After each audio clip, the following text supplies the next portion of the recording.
कधी-कधी आपण ज्याला आपलं संपूर्ण आयुष्य समजतो, तोच आपल्याला सर्वात मोठा धोका देतो. मी पण अशीच चूक केली. मी प्रेमावर विश्वास ठेवला, पण मला त्यात मिळालं काय? फक्त खोटा आणि विश्वासघात.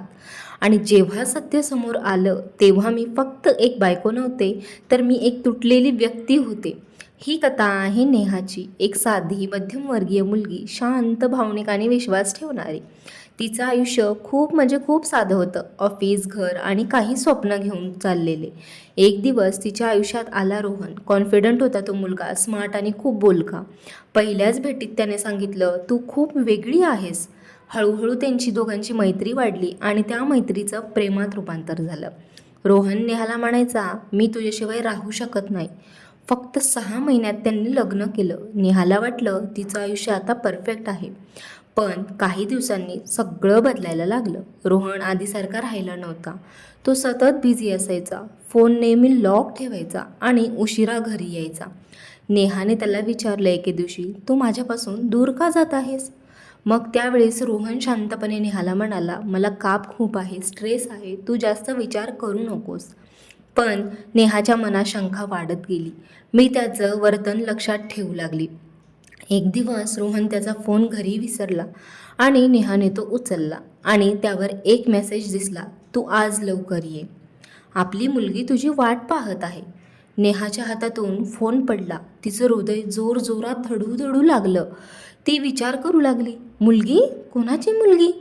ती शांत राहिली. पण मनात तर तिच्या वादळ सुरू झालं की ही मुलगी कोणाची असेल. नेहाने स्वतःचं सत्य शोधायचं ठरवलं.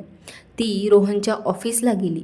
तिथे तिला समजलं रोहन इथे फुल टाईम काम करत नाही. तो त्याच्या पहिल्या कुटुंबासोबत जास्त वेळ घालवत असतो.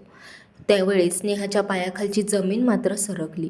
तिला सगळं स्पष्ट होत होतं. ती त्या ॲड्रेसवर गेली आणि तिथे जे तिने पाहिलं, रोहन एका दुसऱ्या स्त्रीसोबत आणि एका लहान मुलीसोबत.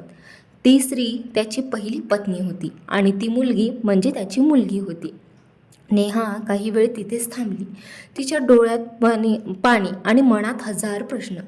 ती पुढे गेली आणि रोहनसमोर उभी राहिली. तू मला का फसवलंस? तिने तुटलेल्या आवाजात अक्षरशः विचारलं.